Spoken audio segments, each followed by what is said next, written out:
Hey, it's me, and welcome to Trump Mafia.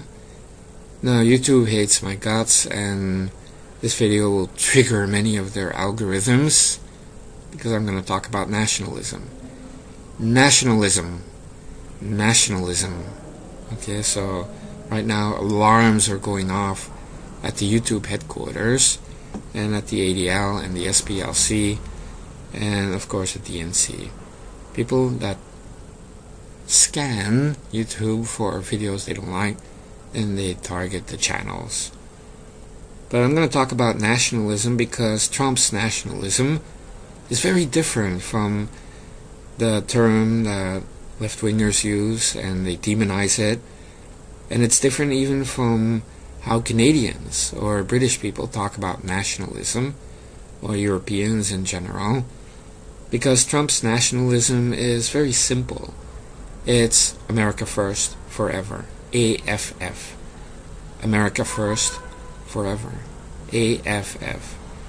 And the reason that is so different is easily explained. You know, you have these Q people, and God bless their little Q hearts, but when they say, where one go, we all go, that is mob rule. That is a collective, that is a herd of cattle, that is an ant colony, that is a hive, that is the Borg, that's a bunch of zombies. And that's not what nationalism is, that is socialism. And AFF, America First Forever, is nationalism. And here's a difference. Because when the founding fathers were thinking of creating a new nation, they looked towards the French Revolution as a kind of model or an example. But there's an important twist. In France, we the people rose up as a mob and a type of democracy, let's say, of the people, and they overthrew a monarchy. And so it's where one go, we all go, and they rose up and overthrew a monarchy and created a republic. But France already existed. It's the same nation. So it's about a change within the nation. And that is why it's very left-wing and socialism. And when you talk about the founding of our nation, it didn't exist. You know, we were occupied, let's say, by a foreign power. And when I say occupied, I mean these were colonies belonging to the British Empire. And so we're talking about creating a new country that would also be a republic. And that is why it's nation first, and not where we one go, we all go. It's not mob rule. It's strictly a republic. And so I can understand that many people have left-wing tendencies, and like the whole where one go, we all go, because socialism really thrives on having that popular uprising of the people against a higher power. And I understand that people don't really see the difference between that and America First Forever, AFF, which is nationalism. You're putting the nation first. It's not we the people, it's the nation. And what is the nation? But a territory, strong borders to protect it, and we the people that live within it. All people, all Americans. And it's about citizenship. And so, technically, the nation is the people, but also the territory and strong borders. That's why I feel nationalism is always national conservatism, where you will protect the borders, and you cannot have any form of nationalism if you're for open borders, or you give up your territory. It just doesn't make any sense. And you put the nation first, not mob rule, not a herd of cattle, not an ant colony, not a hive, not a swarm of bees, or a bunch of zombies. No, it's about the nation comes first.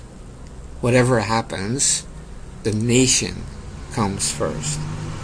And so yeah, we the people are the nation, but the nation comes first. And so often you see that mob rule isn't necessarily good for the nation.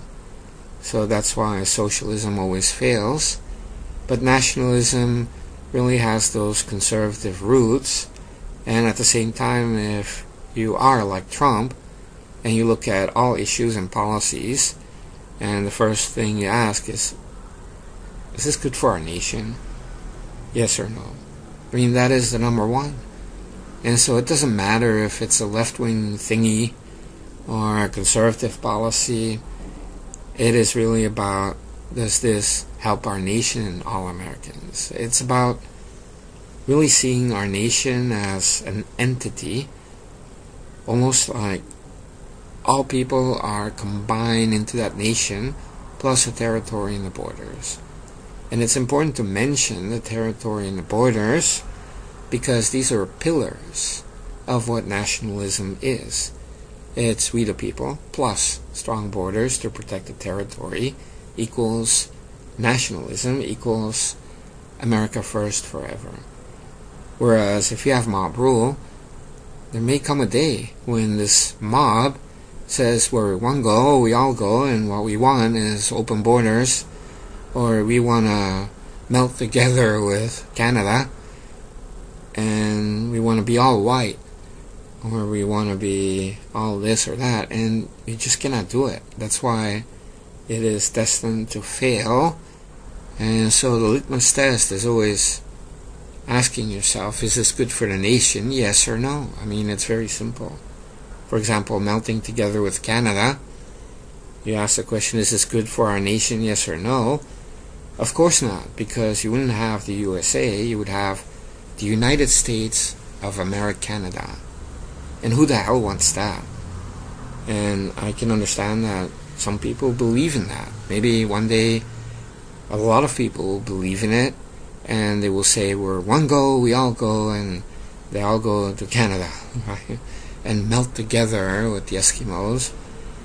But that's not who we are.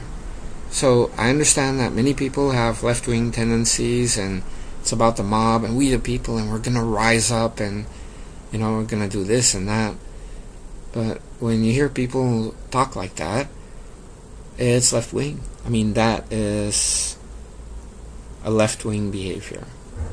So you have to understand that when you're creating a nation, it's very different than having an internal uprising of the people to overthrow a sitting government.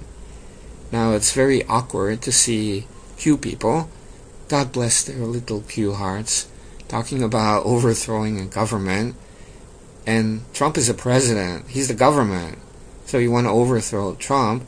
But more than that, why would you engage in that behavior? I mean, that is subversive. That is exactly what the deep state is trying to do, overthrow the Trump presidency. And so you would be helping them, to be honest, to create that chaos. So it's all pretty left-wing when I see Q people. God bless their Q hearts. And I guess a lot of left-wing people just buy into that. And I don't understand how conservatives would buy into that. But like I said, America first forever. It's not a conservative thing. It's not a liberal thing. It's an American thing. It's about nationalism, not mob rule. And that's really the problem when you talk about democracy, straight up democracy. You have that in many nations in Europe, and look what happened. I mean, it's a disaster. A republic is great. And a republic really comes from the Roman Latin word for a public thing. Right? It's a public thing. And just by that nature, you know that it's about we the people. But it also means nationalism, because if the whole reason you exist is because you were a nation created from scratch, and you fought hard to create that country, there is an intense feeling of nationalism. I mean, it's your baby. It's your nation, your own nation. And so you always want to improve it, but you don't want to knock it. And you want to preserve the territory, and you will fight for that. And that's why you need strong borders. But in essence, it comes down to all Americans have to benefit. So we've had so many different types of administrations. Many of them have not been nationalist.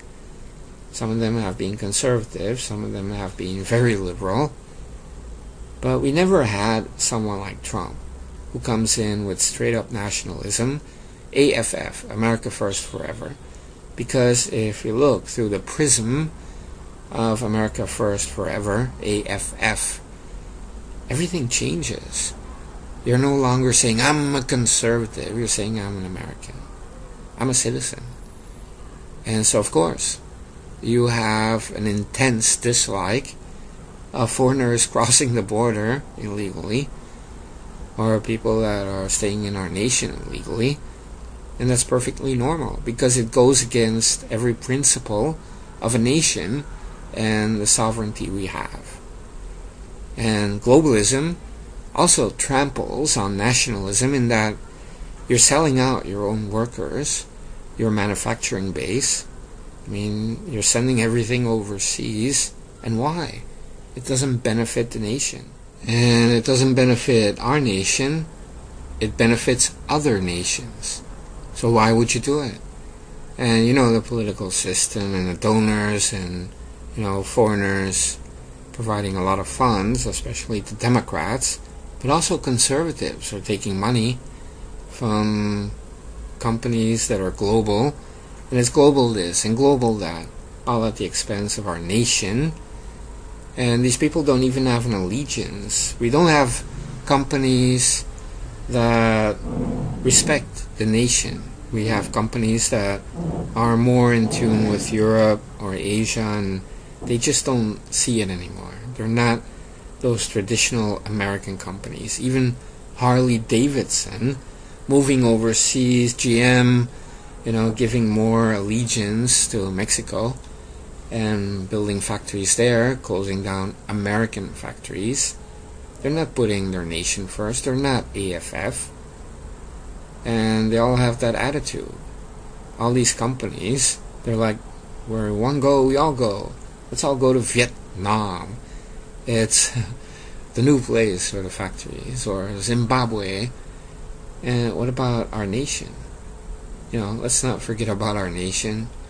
And so President Trump, his form of nationalism is simply that. Let's put the nation first. When it comes to trade deals, when it comes to manufacturing, when it comes to made in America, when it comes to American workers, and also when it comes to people that are suffering in our nation. You know, you can provide tax incentives and let people learn how to fish and catch their fish instead of just feeding them fish heads all the time. They're not going to get anywhere. And then you have a lot of misery in our nation. It's embarrassing. You look at San Francisco and other places where liberals are in control. People are defecating on the streets. You have homeless people everywhere. Junkies, needles. I mean, it's like hell on earth. And that's what you get with where one go, we all go type of philosophy. But if you just put the nation first, everything changes. And that is where you can see how liberals, especially liberals today, the Demon Rat Party, they never put their nation first. They never ask, is this good for the nation or not? They're always asking, is this good for the progressive movement? Is this good for the left? And is this good for our political party? And in many ways, a lot of conservatives were thinking like that the whole time. But President Trump is changing the attitude at the GOP, hoping to turn them into an AFF party, America First Forever party, because that is how we need to think from now on. And it's almost like from the founding to now, so many things have happened, and in some ways you had many mistakes because you have ideological mistakes. And people were thinking in different terms. They were not thinking about putting the nation first. And that's really sad. So you could say that President Trump is one of the first presidents of our nation and you skip everything in between because it's a seesaw. Left, right. But now we have somebody who's not left or right, or he's not even in the middle. He's anywhere where it benefits the nation. And so it just so happens with criminal justice reform, Choco wouldn't do it, even though everybody was asking him, because he didn't know what he was doing. He was just a puppet. And he's also lazy, and, would that give him extra votes or money? No, because black people already vote for him anyway. Why would he help them at all? It's a waste of time. And people around him that were actually doing the work, running the government, they didn't make time for that. But President Trump is a nationalist. So even though it's a little bit leftist in terms of how it always used to be, that used to be a Democrat issue. Well, we took it away. Trump took it away from Democrats and made it his own, obviously getting bipartisan support.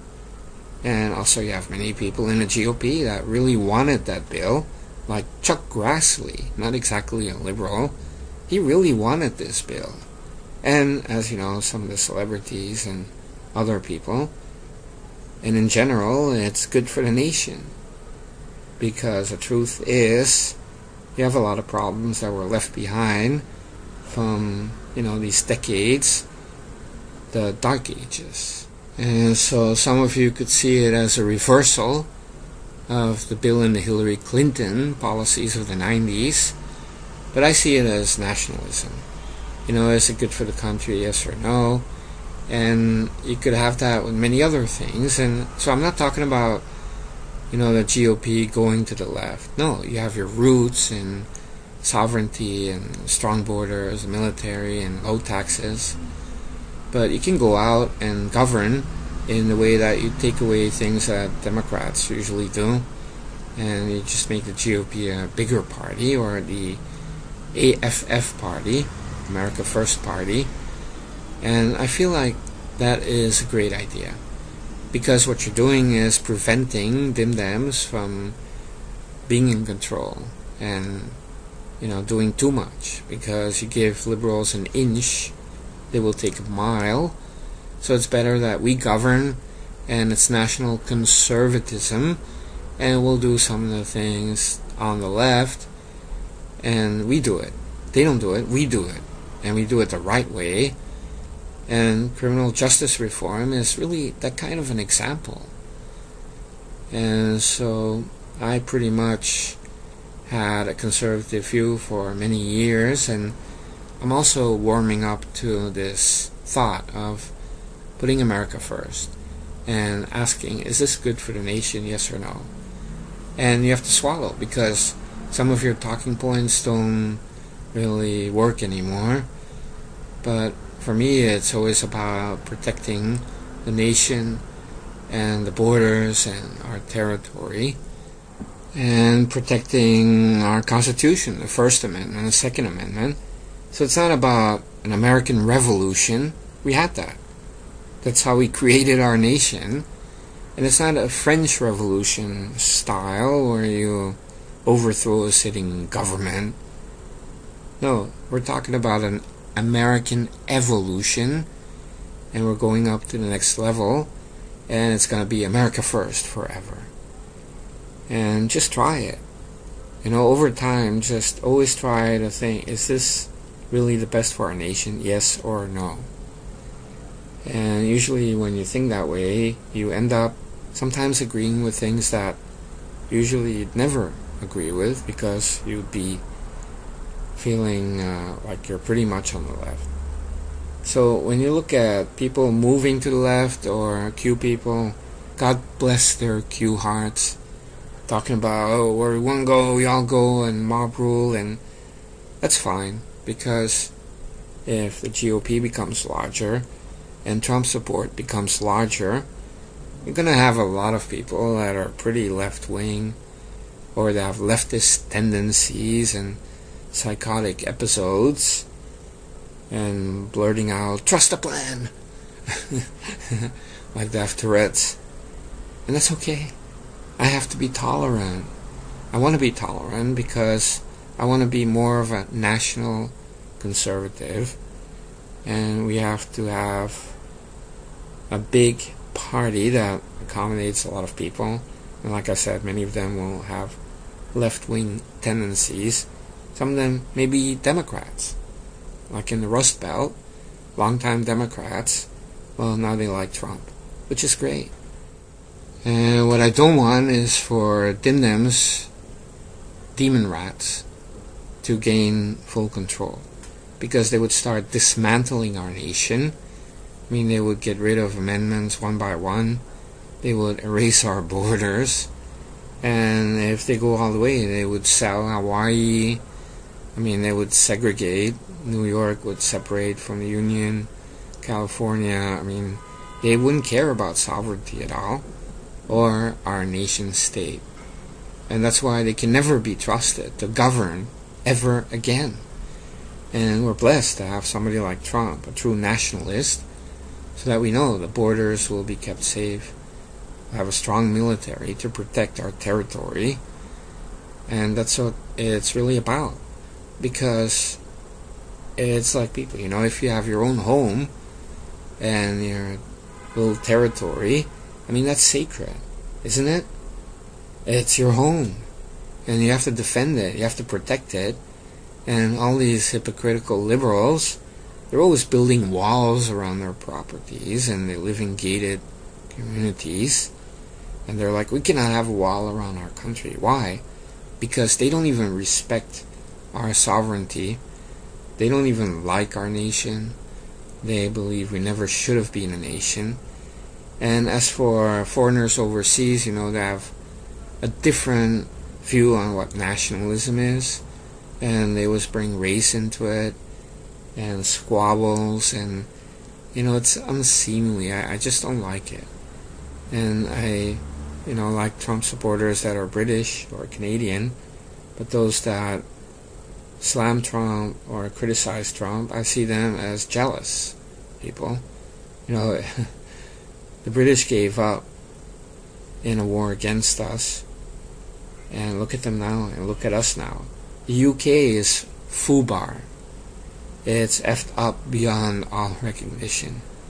And I don't think they can make a comeback. I mean, look at Brexit. People vote for Brexit. It's just not happening. What a lot of monkey business over there. It's very sad. I feel bad for Brits. And Canada, I mean, just look at who their Prime Minister is, Trudeau. I mean, what the hell? What are these people thinking? Are they thinking at all? We have something very special, and a lot of people want to get in, and it's really mind-boggling to see so many liberals that are American citizens hate on our own nation so much that they want to dismantle it. And so I don't want DACA amnesty, because that will lead to a general amnesty. You just know that. It's going to be millions and millions of people in the end. But I have another plan. You take some of these liberals that really hate our nation. America hating liberals. And you take some of these DACA people that were in the military and they're real patriots, and you just do a swap. So let's say this DACA guy originally came from, let's say, Mexico, and he was in the military, and he's a real patriot, and he has the American flag in his room and all of that. I mean, like a real guy, right? But then you take one of these liberals in California who, supports ISIS or Antifa, and hates the USA, hates our Constitution, hates everything about our nation, and send that guy to Mexico. It's like a swap. So it's not an amnesty. You're swapping out bad people that don't even deserve to be citizens and give it to a guy that's already a patriot that served in the military.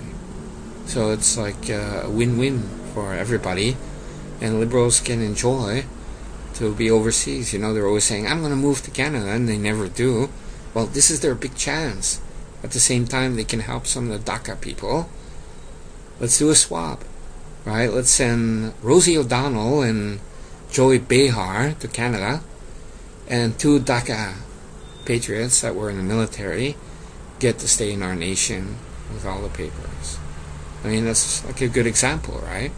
So it's like swapping people in our nation, American citizens that never assimilated, they were liberals of course, and send them into exile overseas, and instead give a couple of DACA people that were in the military and they're AFF, I mean they're really loyal, give them a chance.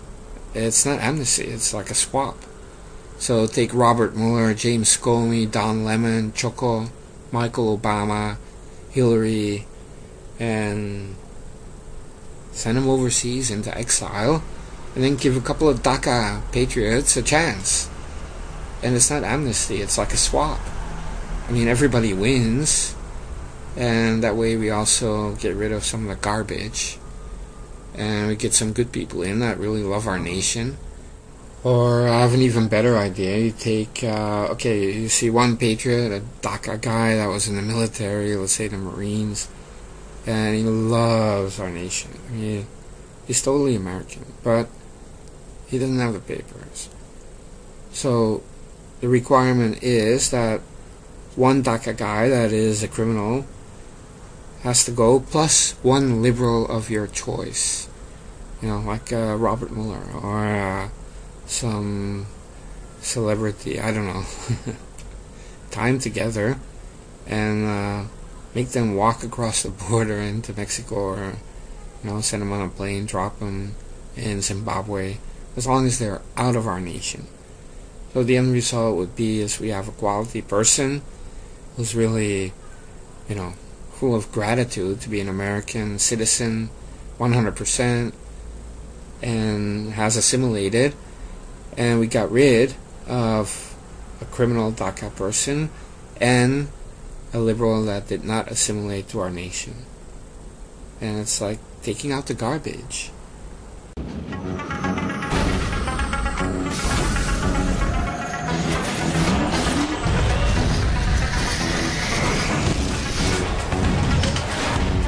A shadowy flight into the dangerous world of a man who does not exist. A young loner on a crusade to champion the cause of the innocent, the helpless, the powerless, in a world of criminals.